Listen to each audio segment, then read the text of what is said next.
How to check your Instagram comments history. Hi guys, in this video I will show you how to check your comments Instagram history. So it's so easy and quick, and it's a new thing on Instagram. Now all you need to do is go to your Instagram. Now click on your profile and click on those three lines up there and click on your activity.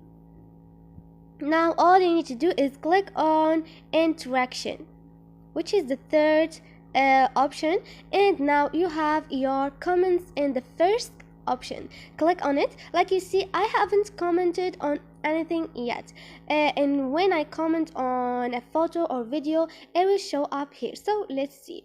For example, I'm gonna click on here and click on for example, emojis. This is it.